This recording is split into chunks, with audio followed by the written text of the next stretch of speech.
सत्य श्री जोग जीवनानंद स्वामी जी की ग्रंथि का जीवन पथ से पाठ करके सुना रही हूँ मैं सविता। निस्वार्थ प्रेम और दोस्ती के आड़ में भी प्रच्छन्न असत प्रवृत्ति छुपा रहना असंभव नहीं। अंत ना देखकर इस बारे में राय नहीं दिया जा सकता। यह सब क्षेत्र में निरपेक्ष रहना ही ठीक है। हर एक सद्व्यवहार के पीछे असत रहेगा ही, ऐसा कहा नहीं जा रहा। कहने का तात्पर्य यह है कि अच्छे से मन की गहराई में डूबकर यह सब विचार करके चलना होगा। मन का गलत यानी अविवेचना सब कार्य सोच समझकर करना चाहिए। अचानक नहीं करना चाहिए, परंतु सोचकर ही दिन कट जाए यह भी नहीं। काम करना होगा और विचार भी करना होगा। तुम सबका चिंता और कर्म सुमार्जित, उत्तम और न्याय संगत हो। अन्याय करना भी नहीं, अन्याय का समर्थन भी करना नहीं।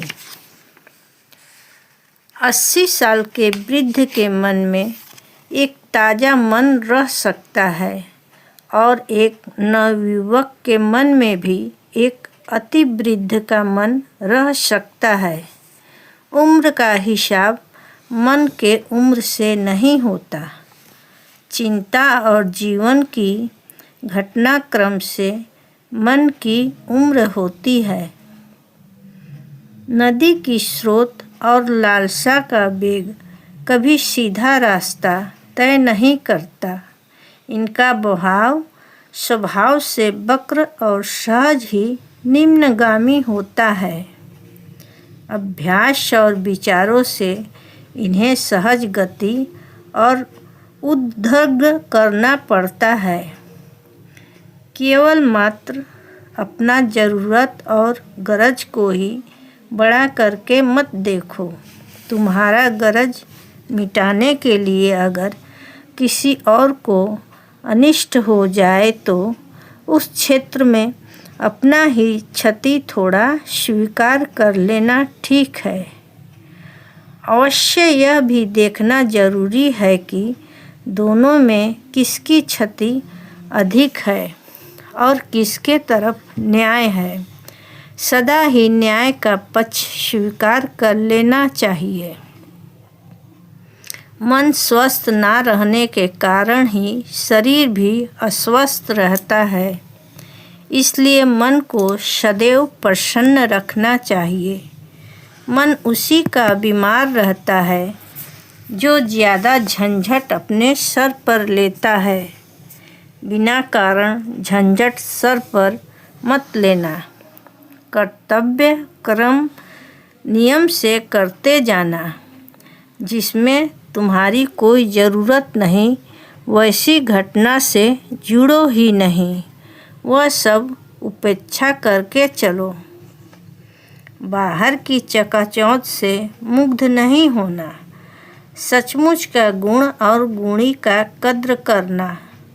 आडंबर युक्त मिथ्या छल और कपट से छोटी सच ही ग्रहणीय है। मनुष्य का चित्त रस की प्यासी, परंतु सत्ता ही चित्त का आश्रय है। आश्रय अगर रसयुक्त ना भी हो तो रस की संधान अन्यत्र करना शांतिदायक नहीं। एक ही क्षेत्र में रस और सत्ता का सृजन करना चाहिए। वस्तु या मनुष्य के क्षेत्र में भी अनुराग के लिए यह बात ही कही जाएगी। अन्यन्य मन का ना होने पर प्रेम भी पूर्ण नहीं होता। विशाल विश्व में तुम्हारा स्थान शायद नगण्य हो, पर तुम नगण्य नहीं। तुम्हारे कर्म के साथ विश्व का कर्म जुड़ा है। तुम्हारा कर्तव्य तुम सुसंपन्न करो, तभी तुम विश्वकर्मा होगे।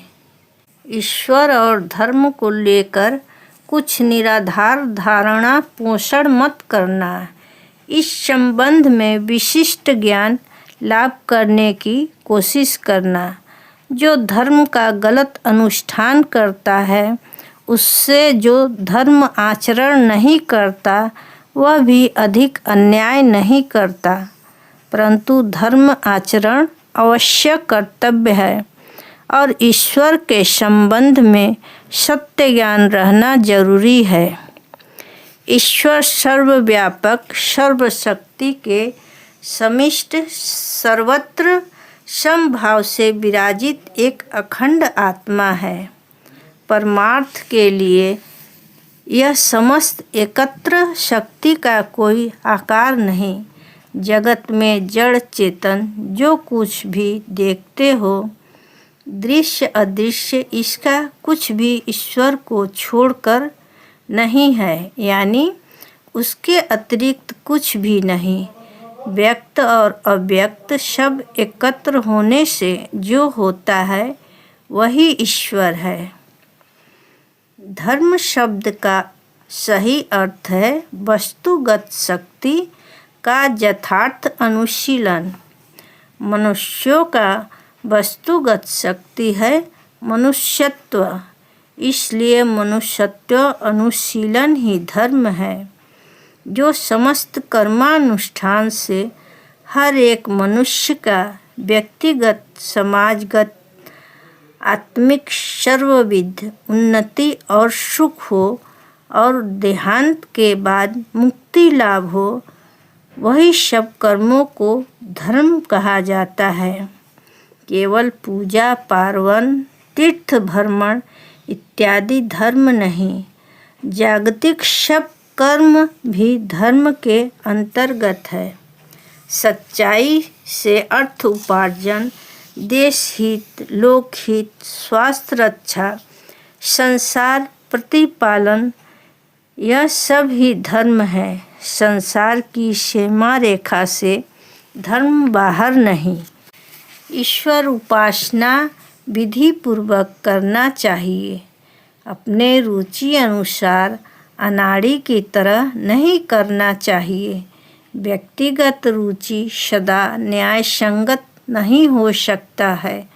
धर्म के विषय में सत्य निर्णय करने की निर्दिष्ट धारा है, वह धारा अनुसार ही उपासना करना ठीक है। यह विधान योग्य आचार्य से जान लेना चाहिए। ओम सत्यम।